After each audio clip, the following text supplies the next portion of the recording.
इब्राहिम रईसी और रफ़ा के सफर आखिरत की तैयारी। तेहरान में सोगवारों का हजूम आज नमाज जनाजा अदा करेगा। हेलीकॉप्टर हादसे में जांबा अफराद के जैसे खाकी आज़ादी स्क्वाड लाए जाएंगे। नमाज जनाजा सुप्रीम लीडर अली खामनाई पढ़ाएंगे। मरहूम ईरानी सदर की नमाज जनाजा कल सुबह हवाई शहर बीरजंद में अदा की जाएगी। बाद दोपहर जैसे खाकी रोज़ा इमाम रजा पर लाया जाएगा, जहाँ नमाज जनाजे के बाद उन्हें सुपुर्द खाक किया जाएगा।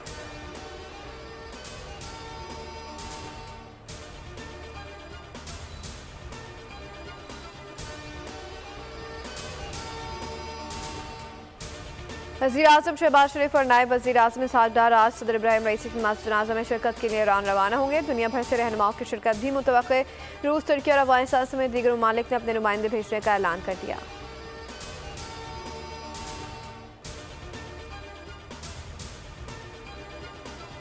साबिक वज़ीर आला पंजाब 11 माह 20 रोज बाद कोट लखपत जेल से रिहा। सहूर इलाही पैलेस पहुंच गए। एंटी करप्शन के 4 मुकदमात में जमानत मंजूर होने के बाद रिहाई मिली। गैर कानूनी भर्तियों के केस में लाहौर हाई कोर्ट ने जमानत मंजूर की थी। परवेज इलाही ने कहा, अल्लाह का शुक्र है मैं सुरखरू हुआ और साबित कदम रहा। हक और सच का साथ देने वाले जजेस का मशकूर हूँ। चौधरी शुजात के बच्चों से उस वक्त बात नहीं होगी जब तक मैंडेट वापस नहीं होगा। मुझे गिरफ्तार कराने में मोहसिन नकवी का सबसे ज्यादा किरदार रहा।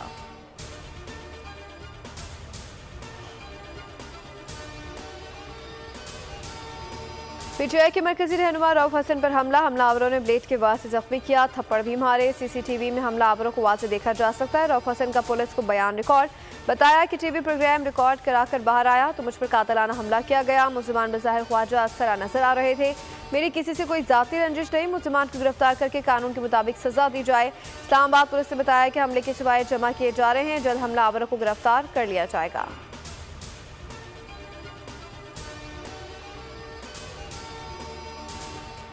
साफिर केस से बानी पीटीआई और शाह महमूद कुरैशी की अपीलों की समाअत अहम मोड़ पर। एफआईए प्रोसिक्यूटर आज दलाइल मुकम्मल करेंगे। इस्लामाबाद हाई कोर्ट के एडवोकेट जनरल और सरकारी वकला को भी पेश होने की हिदायत। अदालत ने मासी है कि मुल्जिम इकरार कर ले फिर भी इस्तिगासा को जुर्म साबित करना पड़ता है।